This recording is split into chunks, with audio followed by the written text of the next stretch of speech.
It goes down smoother.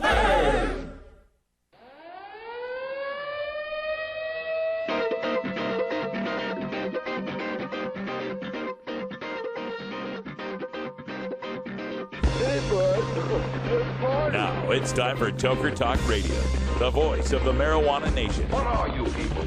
On dope? Where you can toke. I inhale frequently.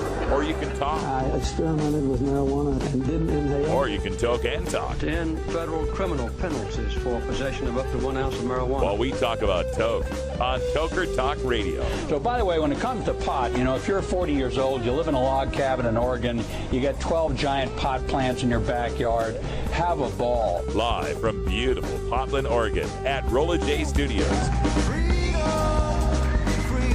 Hey, this is great. Just not cannabis. Plus your calls live at 971-533-7111. They're walking on their pants with their cap on backwards, listening to Enema Man and Snoopy Poop Dog. What's to keep somebody from getting all potted up on weed and then getting behind the wheel? Gateway theory doesn't work. It's a reality. Holland, is it real? Don't tease me. We're locking up people that take a couple of puffs of marijuana, and the next thing you know, they got 10 years. And now, here's your host, the guru of ganja graphics, the sultan of sativa statistics, and the worst nightmare of a reefer mad prohibitionist. A polite, perspicacious, productive pothead with a propensity for PowerPoint. Radical Russ Belville. All right, welcome back, everybody. 4:02 in the Pacific Time Zone. Time for Toker Talk Radio. Our phone lines are open at 971-533-7111. If you've got any comments or suggestions, questions or rants, we are here for you. When we say voice of the marijuana nation, we mean all of us. So feel free to call if you got something to say. Well, I tell you that rant on drug czar Botticelli, it was really enlightening to read the article with him on the Project Sam website. Kevin Sabet's making a huge deal of it. Oh my God, the drug czar is against legalization. You know, like his job title requires him to be.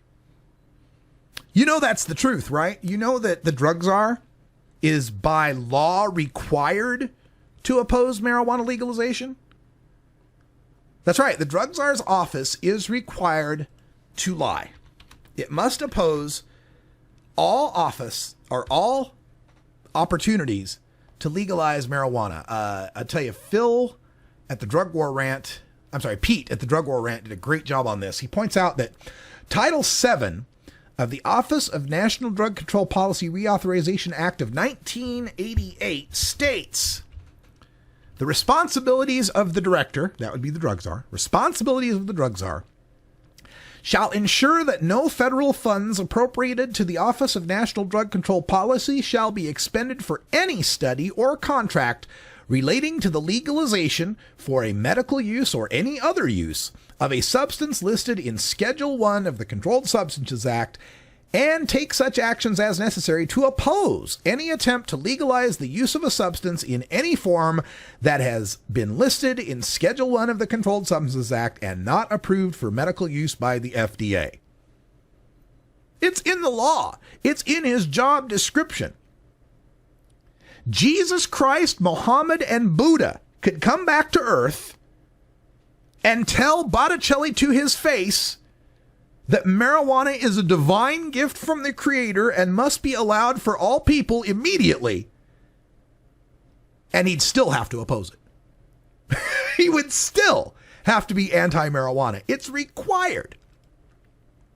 So to hear anything the drug czar has to say about marijuana legalization is a waste of time. You already know what the answer is going to be. It doesn't matter how much science you throw at it. It doesn't matter how many states legalize it. All 50 states could legalize recreational marijuana, medical marijuana, and industrial hemp. All 50 states could do it. And he'd still have to oppose it. He'd still have to support that federal prohibition. I mean, if you look at this the right way, if you look at this just purely on a neutral, not whether or not the law is harmful or beneficial, but if you look at this from a neutral standpoint and take kind of a skeptical look at the politics and the legislation involved in this, marijuana prohibition is quite brilliant. Harry J. Anslinger and what he did to shepherd in the anti-drug treaties at the UN, forcing the United States to be bound by these international drug control treaties that require cannabis to be a scheduled substance, was brilliant. Anslinger knew that treaties under our Constitution are the supreme law of the land. And that brilliance was underscored in the creation of the Controlled Substances Act of 1970 that made it impossible, made it a catch-22 to try to get marijuana legalized. Well, we don't have any studies showing that it's harmless. Well, you don't let us do any studies that show it's harmless. See, it's not harmless. we can't win. So from a purely, like if you want to look at it from a Machiavellian evil genius, Dr. Evil standpoint, marijuana prohibition is brilliant. Absolutely brilliant. And it had to be absolutely brilliant. It had to be. The American people were well aware of what cannabis was all throughout the 19th and 20th centuries. They were well aware of what hemp was.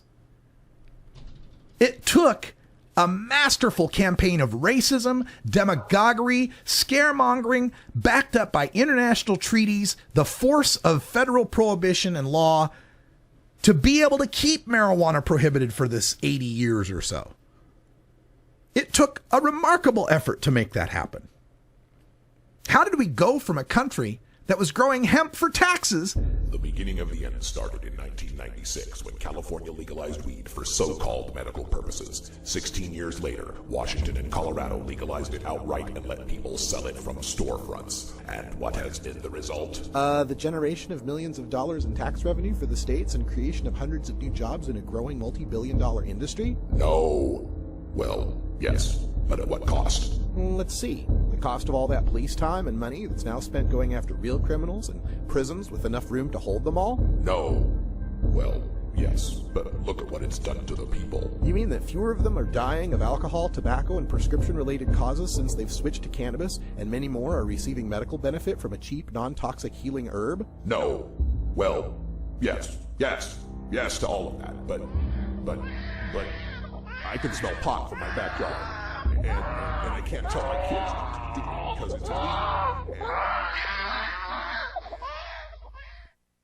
420 Radio, your ticket to the High Times Cannabis Cups. This is Radical Russ encouraging you to take a look at the Weed Blog every day. Johnny Green and the staff at the Weed Blog are on top of all the latest developments in the fight to end marijuana prohibition nationwide. You can even get the Weed Blog on your smartphone by installing the Weed Blog app for iPhone and Android. If it's about weed, it's on the Weed Blog, including my original writing.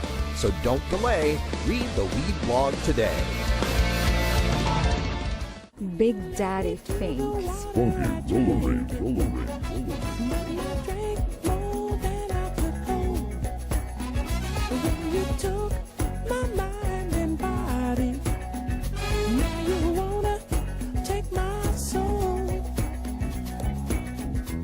What's happening? Big Daddy here, and I want you cool cats to come and chill over at my pad, the Funky Roller Ring. Oh yeah. We'll be grooving every Thursday night, right here on 420 Radio. Funky Roller Ring. What can I do when you got me going?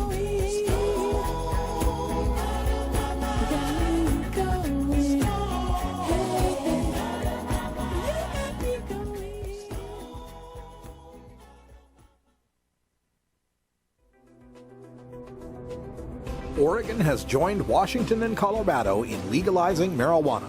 We're Portland NORML, the National Organization for the Reform of Marijuana Laws chapter in Portland, Oregon. Join us as we celebrate the launch of an exciting new era in marijuana freedom in Oregon. Our job has just begun.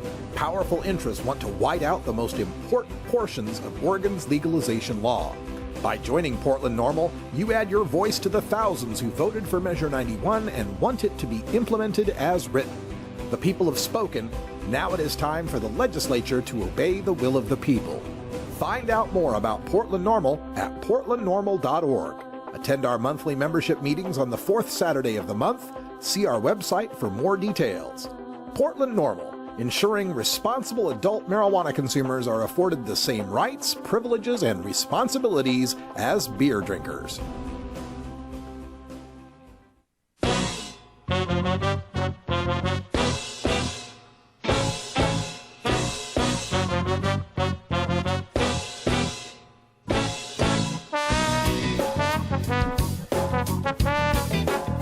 Everyone, 11 after the hour. That's some music from Cass Haley. I loved you all along. Baby, baby, please believe me. I know that you do not need me, baby. You don't have to tell me. I know that. Love that music. Cass Haley, I loved you all along. Welcome back. You're listening to Toker Talk Radio, and wanted to let you know that the debate is on, ladies and gentlemen. St. Patrick's Day. We're going to have to come up with a cool name for it. You know how they have like the Rumble in the Jungle and the Thrilla in Manila? What do you call a debate in Fort Worth, Texas? It's Cowtown. We got to come up with the cannabis conundrum in Cowtown? I don't know.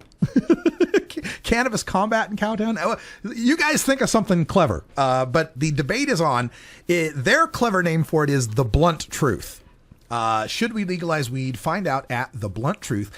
I've just shared the link on my Radical Russ Twitter feed. But I'm saddened to tell you that Kevin Sabet will not be a part of that debate. Sorry, Kevin Sabet's not going to be there. I don't know if he was going to be there, if they offered it to him or what, but if they did, I'm sure that he wasn't going to take him up on it.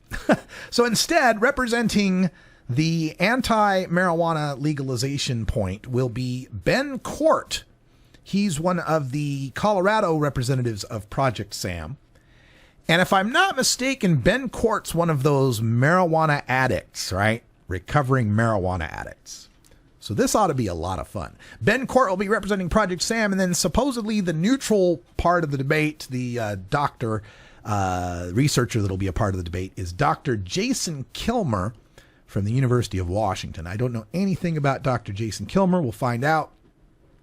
But this will be March 17th, Tuesday, St. Patrick's Day, 7:30 p.m. at the Texas Christian University in Fort Worth. This will be at what they call the BLUU Ballroom, the Blue Ballroom. I don't know what that stands for, but it's an acronym for something. And this is sponsored by their Drug and Alcohol Education arm, the Student Affairs Alcohol and Drug Education for TCU, that provides education resources regarding alcohol and other drugs to the TCU community. So this will be very interesting. Spread that information out. I've got it on my Facebook and my Twitter feed at Radical Russ if you would like to let people know. But it's going to be quite interesting for me because I'm going to be flying there immediately after having been in Eugene, Oregon on the 15th and 16th for the Oregon Medical Marijuana Business Conference. So it's going to be a packed schedule for me. I'll be there on the 17th, and I'm staying for the 18th and 19th. So Wednesday and Thursday, I'm going to stay in Fort Worth, Texas. Actually, I'll be in Arlington, kind of between Dallas and Fort Worth. So we might be doing some stuff with folks at DFW NORML, and we'll definitely be doing some live episodes of the Russ Belville Show from Texas. And I'm considering, we still got to work this out with my guy, but my guy at the Lucky Horseshoe Tattoo, y'all know I've got that map of the United States on my back, and we need to color in some legal states on that map. We also need to draw Alaska and Hawaii. I only did the 48, so I need to put Alaska up here on the shoulder and get a Hawaii down here on my side. And we'll hopefully legalize those, or legalize Hawaii at least pretty soon. We already got Alaska.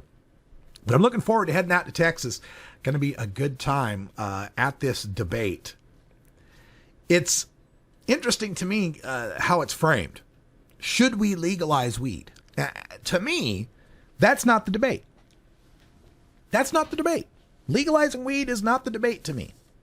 Because legalize is a really broad term. What do you mean by that? What do you mean by legalization? Does legalization mean I can possess it and grow it, but I can't buy and sell it? Does legalization mean that I have to be able to possess, grow, buy, and sell? Would it be legalization if we allowed people to grow it and possess it and give it freely to one another and form co-ops and growers clubs for the exchange of marijuana and seeds and such, but no commerce were involved? Is that legalization? What if we just do decriminalization, like blanket decriminalization? There are no criminal laws around marijuana. Is that legalization? What if we legalized it and people can only possess an ounce and they can only grow 4 plants and they can't open a pot shop? Is that legalization? So to me, there's too many questions. That's too big and broad of a term, whether or not we should legalize marijuana. The real focus of this debate to me is, should we keep locking people up for smoking pot? Should we keep arresting and harassing people for smoking pot? Should we take people's stuff, kick them out of school, and fire them from their jobs for smoking pot? It's not a question of whether or not we embrace something new, something unheard of, a legalization that has many variables to it. The question is whether or not we stay with the status quo. And this is how I'm going to focus on this debate. Because sometimes when the debate gets into legalization, it gets into all the problems and the hassles of what we're doing. Oh my God, we legalized in Colorado and Maureen Dowd ate a brownie. Oh my God, we legalized in Washington State and people are trying to smoke in clubs. Oh, goodness gracious, we legalized in Alaska and now people are doing this or that. These are details. These are the little things that have to be worked out of any new system. Wouldn't matter if you're legalizing marijuana or creating any new bureaucracy. There's going to be unintended consequences. There's going to be things that'll have to be worked out and fixed as you go. So that's not the question to me. The debate isn't about whether or not legalization is working well, how it could work better, how much money it's going to make, how much money it's going to save, how many problems it's going to cause. It's not about that. The question is anything we propose as legalization better or worse than what we've got?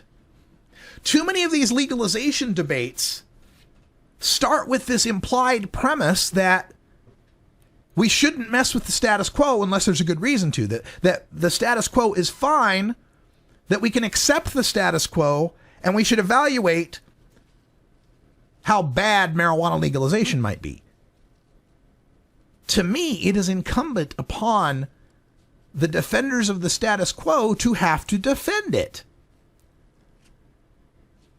It's not a question of getting the uneducated and ignorant on the side of legalization. It's a question of getting them off the side of apathy and inertia of this drug war. It's getting them to understand that what we're doing right now is not working. And there are so few people who believe the drug war is working. And the goal of these drug warriors, the goal of the Kevin Sabett's and the Ben Courts and all these rehab type people, their goal now isn't to try to stop legalization. They know that the handwriting's on the wall. They know that as older, more Republican people die and younger and more progressive people get to the polls, marijuana legalization in some form or another is an inevitability. Their goal right now is to introduce fear, uncertainty, and doubt. and to try to extend those paychecks, those speaking fees, those government grants, those asset forfeitures, and those gift clients from the criminal justice system just a little longer. Just a little bit longer. Maybe we should start at 420, right? Marijuana reference. No, sorry, the TCU debate will not be starting at 420. In fact, it won't even be starting at 7:10. It'll be starting at 7:30. And I've been informed that my flight landing at DFW at 5:40 and expecting to make a mic check at TCU at 7 o'clock in rush hour Dallas traffic might be a little bit of a pipe dream for me. We shall see. Stay tuned. We got Irie Wednesday coming up next. 420 Radio, turning red states and blue states green.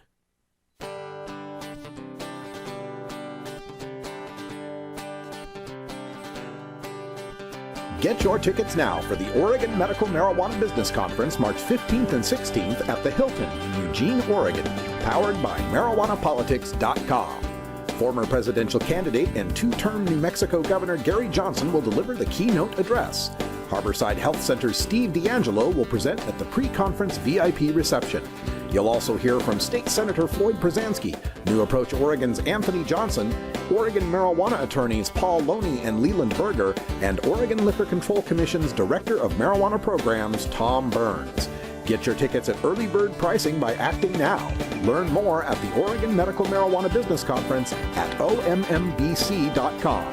This conference will provide you with a head start for success in the expanding Oregon marijuana industry. Get your tickets today at ommbc.com.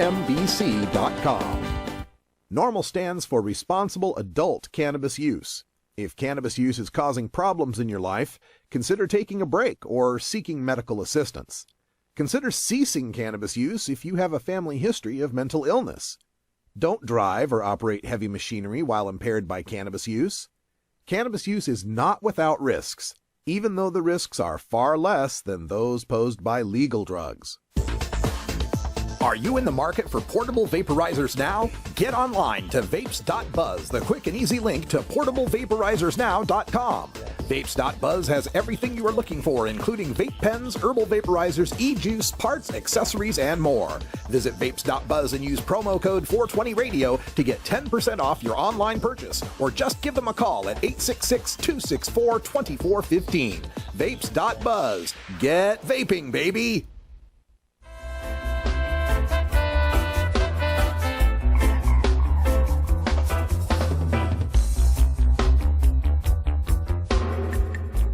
Everyone knows music and marijuana go together, so let's wind up our 20 after break with the Russ Belville Show's Daily Toker Tunes, the best in pod-safe 420 music from around the web.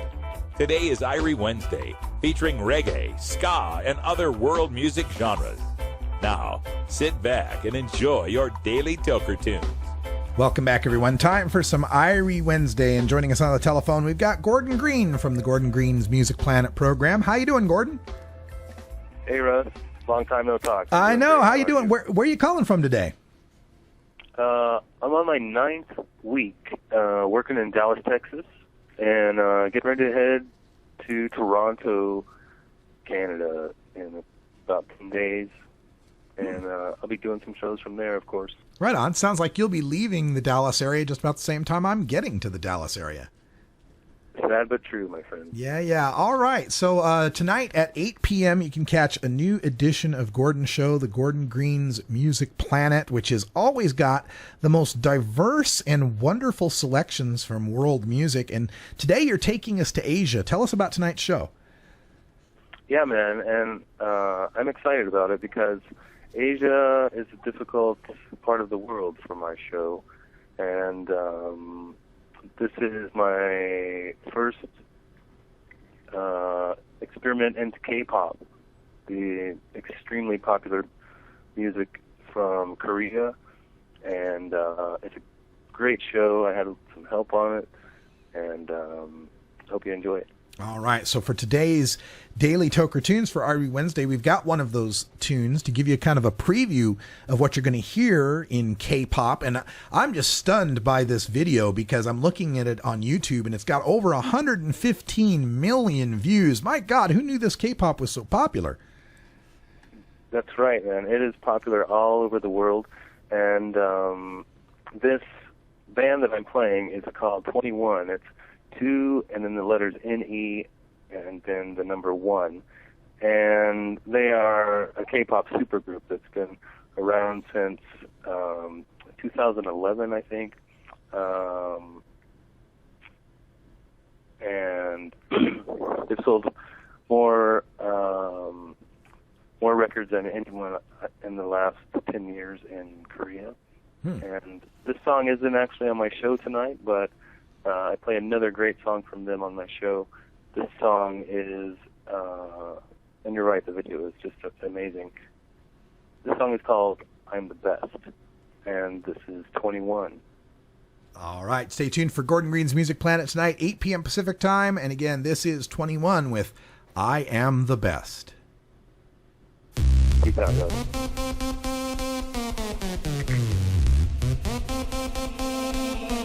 내가 제일 잘 나가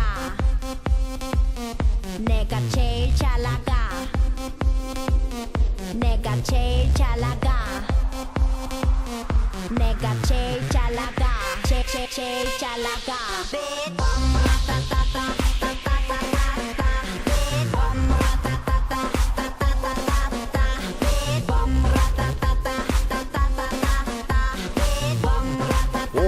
Radio. Tune in, turn on, get high.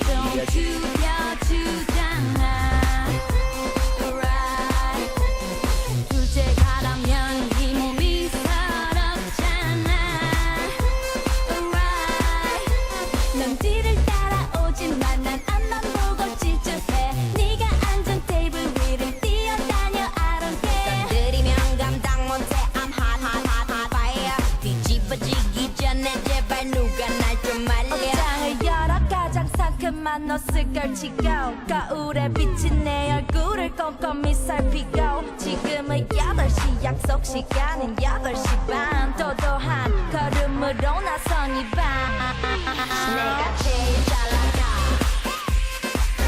내가 제일 잘 나가 내가 제일 잘 나가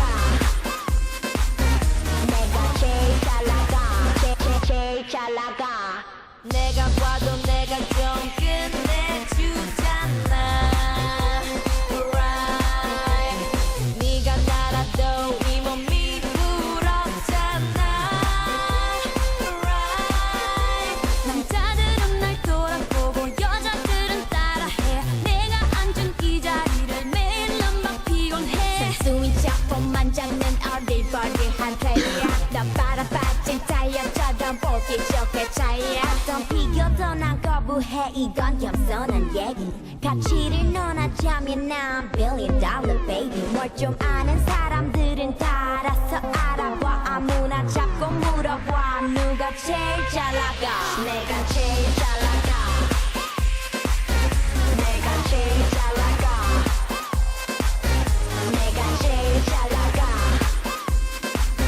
내가 제일 잘 나가 제일 잘 나가 누가 네가 나보다 더 잘 나가 No no no no 나 나 나 나 누가 네가 나보다 더 잘 나가 No no no no 나 나 나 나 누가 네가 나보다 더 잘 나가 No no no no 나 나 나 나 누가 네가 나보다 더 잘 나가 No no no no 나 나 나 나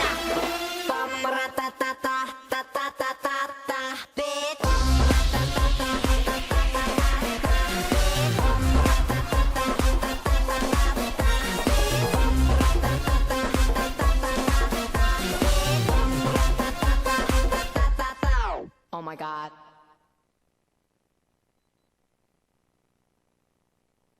.420 Radio. Tune in, turn on, get highly educated.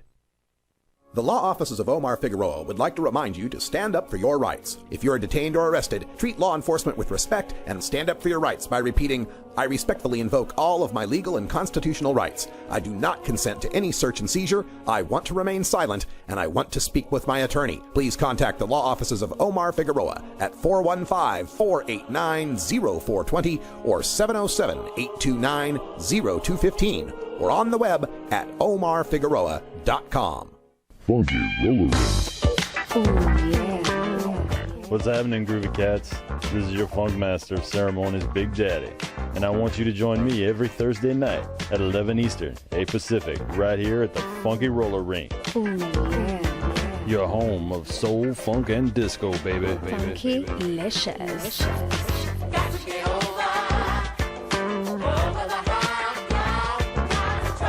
There's always a party at the Funky Roller Ring. Growing plants indoors can be a rewarding hobby, but electricity bills can go through the roof. Then you have to cool down all those big hot lights. It can drive a grower insane. With Lush LED lighting, you can solve many of these issues and double your rewards. Matt and his scientists have developed the perfect light for flowering plants with far less cost and heat. And the results? Very effective. Check out LushLEDlighting.com right now and tell them Radical Russ sent you.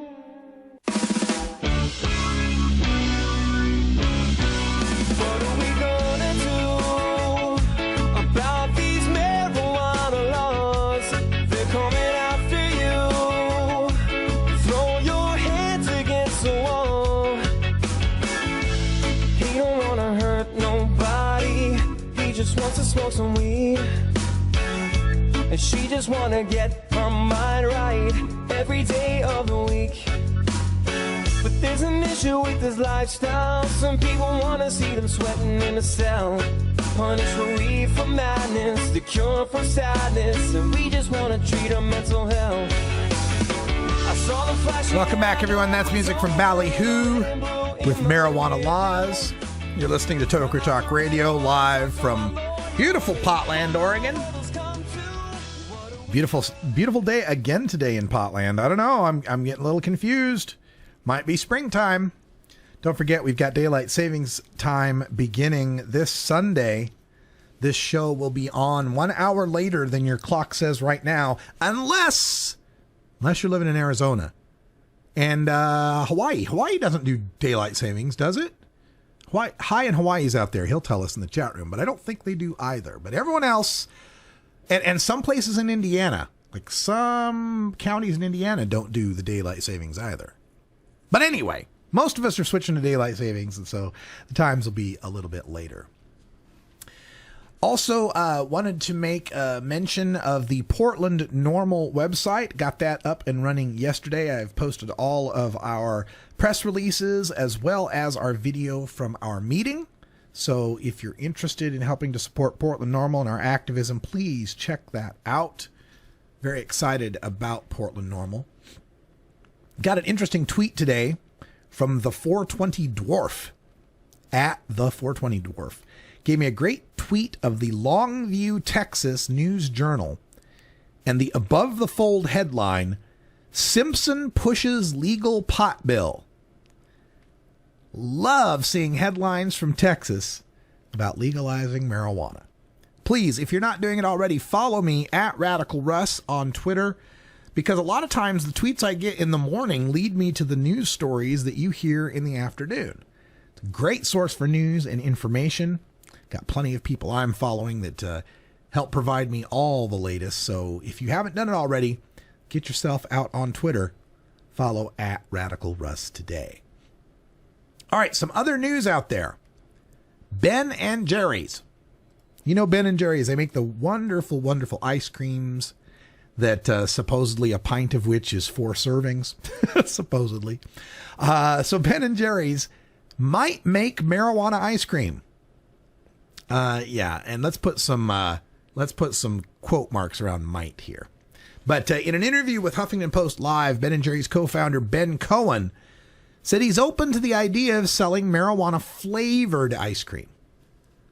Now, look, if you're going to make some pot ice cream, It's not the flavor we're interested in. Okay? I don't know about you guys, but when it comes to marijuana edibles, I don't want to taste the marijuana. To me, marijuana edibles are like cocktails. The best cocktails to me are the ones where I can't taste the alcohol. And the same thing for edibles. The best edibles are the ones where I can't taste the marijuana. Now, there might be some folks out there that like the taste of hemp, the taste of marijuana.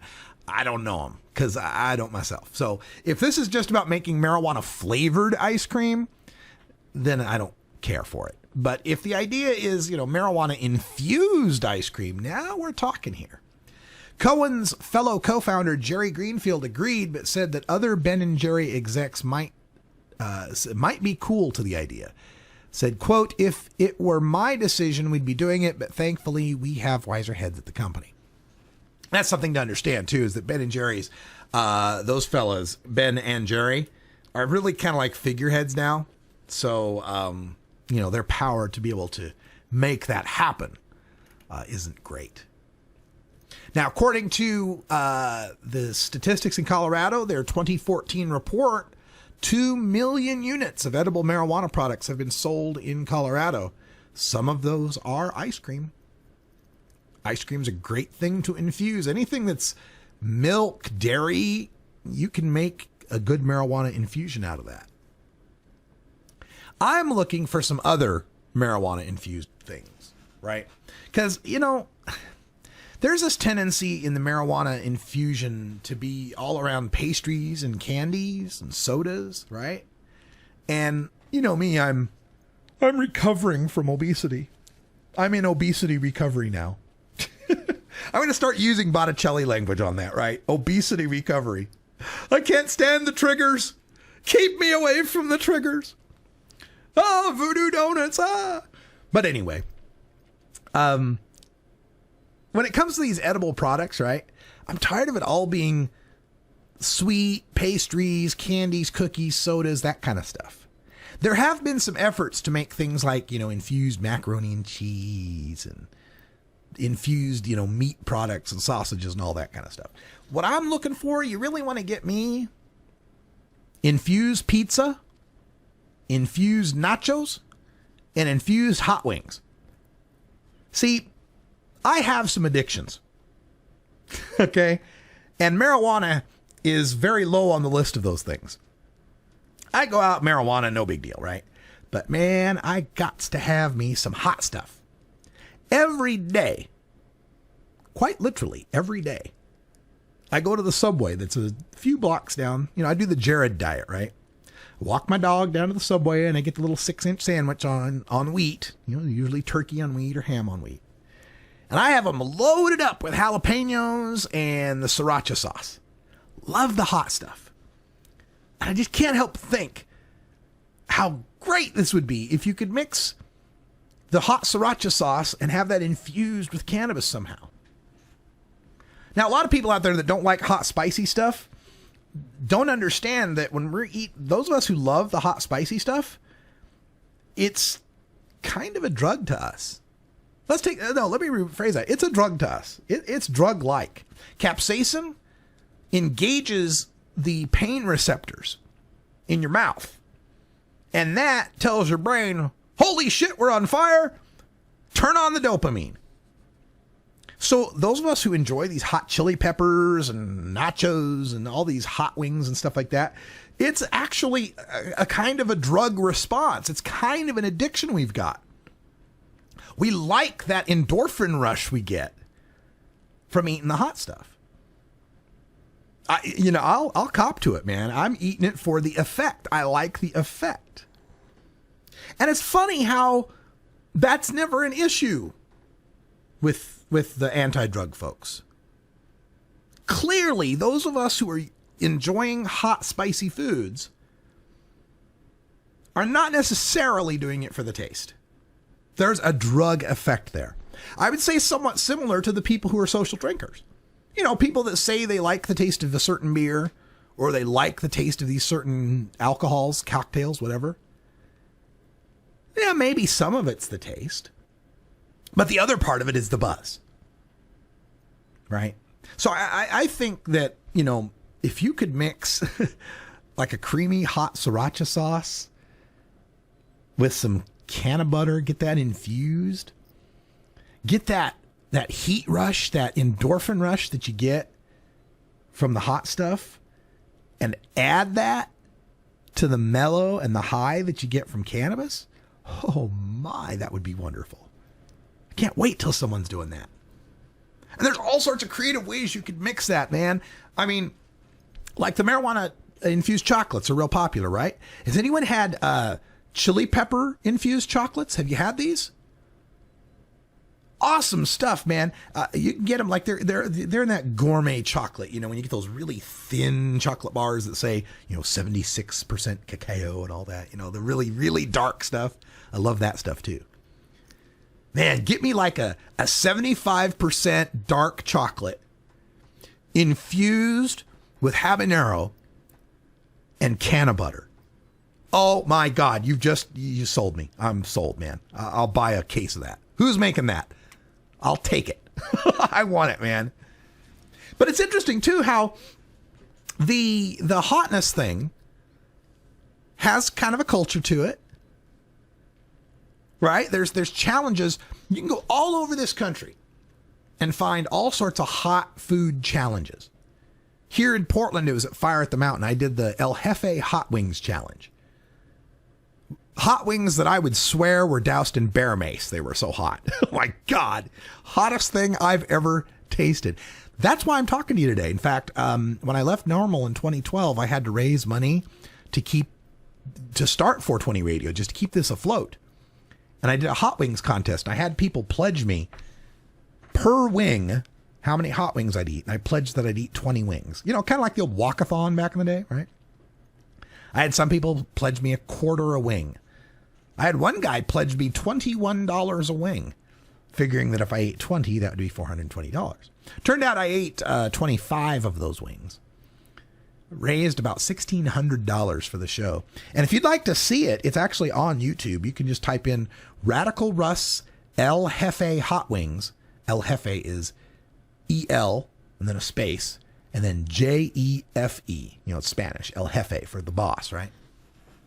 You check that out. There's 3 videos there, 3 10-minute videos of me losing all control over the liquids flowing out of my face as I ate these hot wings. But it's interesting to me because there's a culture around eating hot stuff. There was a hot contest down in San Antonio with this what they called the four horsemen burger at this place that Chief Greenwood took me to. The 4 horsemen were jalapeno, serrano, habanero, and ghost pepper that they put on a hamburger, and you had to eat all that. And there's all these challenges all over the country, and you get a T-shirt, you get your picture taken, you get your name put up on the wall. And you know how Kevin Sabet likes to talk about genetically modified marijuana? Yeah, he means selectively bred marijuana, right? Nobody's splicing the genes of a fruit fly into marijuana. It's not genetically modified, but accuracy to Kevin Sabet, right? Regardless, how he talks about marijuana being so much more potent than it was back in the Woodstock day? There's a similar phenomenon with hot peppers. The hot pepper community does this same exact thing. They selectively breed different types of peppers purely to gain a more potent plant. We've had marijuana growers combining landrace strains and picking more potent varieties and breeding for THC and breeding out CBD. And we've had a similar thing go on in hot peppers. Every year, it seems, there's some new pepper that makes the Guinness World Record for the world's hottest pepper. Let me give you a breakdown of this. When it comes to these peppers, they are ranked on what's called Scoville units. And I don't know who Scoville is, doesn't matter. But Scoville units is how they measure how hot something is. Now, your jalapeno has around 35,000 to 50,000 Scoville units of heat with it, right? Your habanero pepper get you into the 100,000s, like 200,000, something like that. I forget the exact numbers. And the last time I checked, or actually, I'm sorry, the first time I checked, like, what's the hottest pepper out there? Because I was Googling it one day. It was the pepper known as Boot Jalokia, the ghost pepper, at 1.4 million Scoville units. That's right, 1.4 million. A jalapeno sitting at 50,000. The hottest jalapeno you can get is 50,000. 1.4 million Scoville units. Okay, so hundreds of times hotter. And it's only gone up since then. I think the latest I heard, something scorpion or devil something, I can't remember what it was called, has clocked in now at something like 1.7 million. So we have a phenomenon in the hot pepper world where plant growers are purposefully manipulating the plant, breeding it to make it far more potent than it has ever been in history, purely for the benefit of a dedicated class of people who enjoy ingesting that pepper because of the physical, mental, and mood effects it has upon them. But Kevin Sabet, the drug czar, nobody out there is talking about banning peppers. And make no mistake, you have a kid get into one of these peppers, and it could mess them up far worse than getting into marijuana ever could. For one, if I touch a bud and then I touch my eyes, it's no big deal. You touch one of these peppers and touch your eyes, you might as well have just been maced. It's the same phenomenon. Literally, it's the same phenomenon. You get these kids eat one of these peppers, and the gastric distress they could suffer, the pain they would suffer, would be far worse than anything they'd experience if they accidentally ingested marijuana. And a marijuana bud, hell, a marijuana bud doesn't look like something a kid really would want to eat anyway. It'd be kind of hard and dry and difficult to swallow. But one of them little habanero peppers, all bright and orange, all these other peppers that are all bright and shiny and pretty and they look like candy, those could mess a kid up bad. And yet nobody talks about banning them. Nobody worries about that. Nobody has a problem with that. Nobody thinks that's an issue. Nobody complains about genetically modified peppers or these are not your father's Woodstock peppers. Nobody complains about that. Nobody worries that, by God, if we engineer these more potent peppers, parents might leave them around the house and the kids might get into them. Nobody seems that concerned. Isn't that interesting?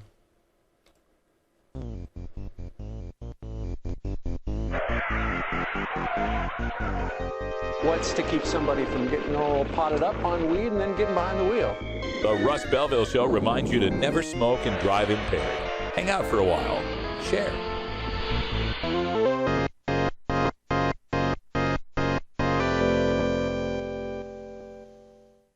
.420 Radio, the world's voice of marijuana legalization.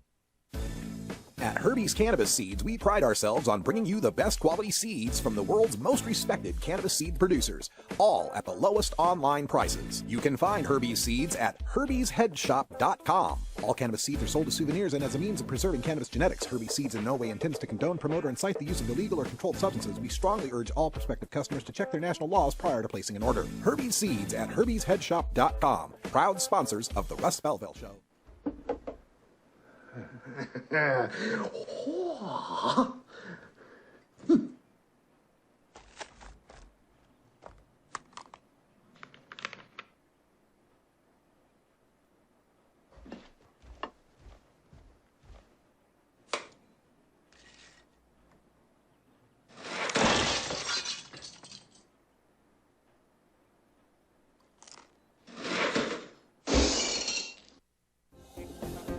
Adam Hand of Handmade Apparel produces quality custom designs for t-shirts, hats, and other apparel. Handmade Apparel is the official design shop for 420 Radio, among many clients who rely on Adam Hand for everything from short-run custom projects to full-run clothing lines.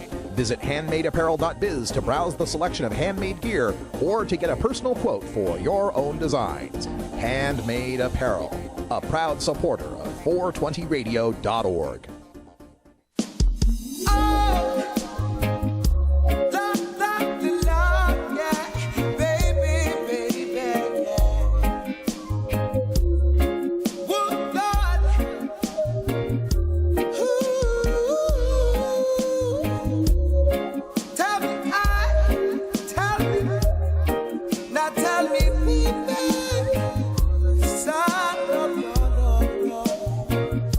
Welcome back, everyone. 50 after the hour. That's music from The Green with She Was the Best. And a reminder, yesterday we talked about Through the Roots, a band that's on tour with The Green, and how their band tour bus caught fire and all the band members lost all their personal possessions. Our good friend Kaliko can tell you all about that. You can find him at WizKaliko on Twitter. Tweet out to him and he'll give you the information for the band, or just Google Through the Roots and car fire or bus fire. Through the Roots bus fire. You'll probably find out information on it. I know they're raising funds to try to get a new bus, continue with the tour, so help them out if you can. All right, returning to the subject of marijuana, we're going to take a look at Oakland, California. Now, Oakland, California is a very interesting American city. Of all the cities in America, it may be one of the most racially balanced places. In other words, the opposite of Portland, Oregon. I'm talking to you from Portland, Oregon, which is statistically the least black city in America. Least black large city in America. Not on accident either, but that's a rant for another day. Oakland is the opposite of that. According to the statistics, Oakland is about 1/4 black, 1/4 white, 1/4 Latino, and then about 17% Asian, and then the rest would probably be Native American, Pacific Islander, and so forth, right? So really, as balanced as you could possibly get. About 1/4 black, 1/4 white, 1/4 Latino, 1/4 Asian, and other, right? But not when it comes to marijuana. Not when it comes to busting people for pot. And this is important for us to get to, because a lot of times our opponents will say, yeah, we don't, people shouldn't be arrested and have their lives ruined over marijuana. They shouldn't have criminal records. But they can't go as far as supporting legalization. They still believe there needs to be some opprobrium, some sort of punishment, some sort of cultural disapproval under the force of law for people who smoke marijuana. It's like my rant yesterday. Fine, now it's legal. Now get back in your closet. Right? So in California, in 2010, they had Prop 19 to legalize marijuana possession, and it got derailed by the Governor Schwarzenegger, who ushered in a decriminalization law in 2010. And that took the wind out of the sails of legalization, right? Because people were like, well, we don't support people getting busted, so if it's decrim, they're not getting busted. Everybody felt pretty good about that. It's only going to be a ticket. It's only going to be a fine. Well, that's the situation now in California since 2010. And we've got statistics for 2011, 2012, 2013, 2014 on who's getting busted for marijuana still. Now, Oakland is one of the most liberal places on marijuana in California. It's got a law that makes cannabis crimes the lowest police enforcement priority. It's been on the books for over a decade. Lowest law enforcement priority. Only one person was arrested for marijuana cultivation in Oakland in 2013. And marijuana possession up to an ounce is decriminalized throughout the entire state. And it's famously easy to get a medical marijuana card, under which your possession of marijuana is pretty well protected. So you could say Oakland has done everything you can do short of legalization. They got lowest priority, they got decriminalization, they got the most liberal medical marijuana on the planet, and still it's racially disproportionate. Still, Black and Latino people suffer the brunt of the remaining enforcement of marijuana crimes. In 2011, 87.5% of the people arrested or given citations for marijuana in Oakland were black or Latino. Again, remember, blacks are about a quarter of the population of Oakland. Latinos are about a quarter of the population. So they're about half the population combined. But they're getting 87.5% of the tickets and arrests. That was 2011. That was the year after Schwarzenegger decriminalized marijuana. And it's only gotten worse. In 2013, people cited or arrested for marijuana in Oakland, out of 527 of them, 483 were black or Latino. That's 91.6%. 91.6%. Over 9 out of 10. In a city that's half black and Latino. So we can see that you can do lowest priority. You can do decriminalization. You can do medical marijuana, but nothing short of legalization ends this racial disparity. It's a lesson they already learned in Washington, D.C. It's why D.C. has legalization now. Washington, D.C. decrimmed. They decriminalized marijuana possession, and they found, hey, guess what? About 90% of the tickets were going to black people. Seattle, even though it's legal now in Seattle, they're still learning. Because the public consumption thing, that's still a ticket. Guess who's getting most of the public consumption tickets? Black and Latino people. So until we legalize, and legalize in a manner that recognizes that people are social, and people that smoke weed like to do it in groups with friends, just like people who like to drink, most of them like to do it in groups with friends. So long as there remains any sort of punishment for the standard use of marijuana, that punishment will fall disproportionately to black and Latino people. It can't help but happen. That's the evidence we've seen from every jurisdiction that's made any reforms or no reforms on marijuana. It's like John Thomas in our chat room says, marijuana prohibition is a tool of oppression. And that's what I keep saying, man. It's like, this has very little to do with marijuana. Marijuana just happens to be the noun in the paragraph. But the gist of the paragraph is freedom. The gist of the paragraph is bodily and mental sovereignty. Who's got the right to control this body? Who's got the right to control this mind?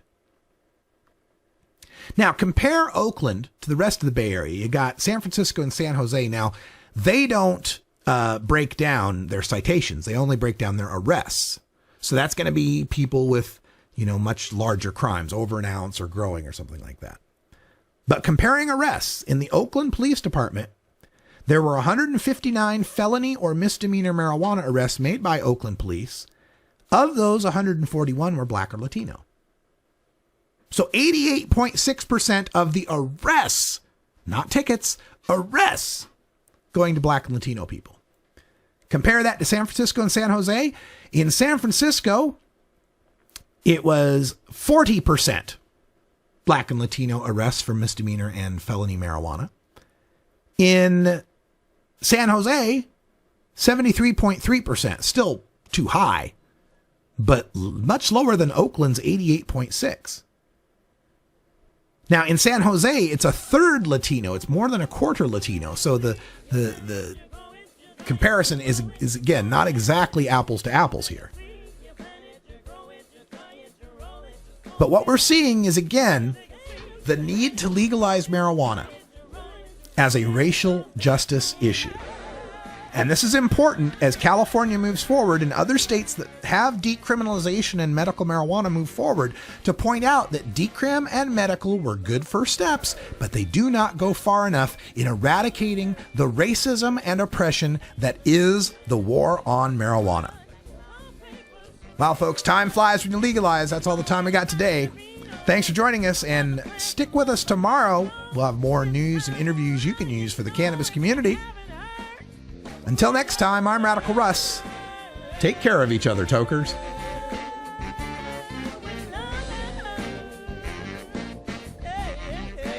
This is the Russ Belville Show.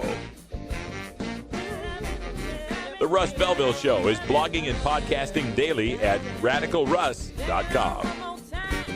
You take a seed, you plant it, you grow it, you dry it, you roll it, you smoke it. You take a seed, you plant it, you grow it, you dry it, you roll it, you smoke it.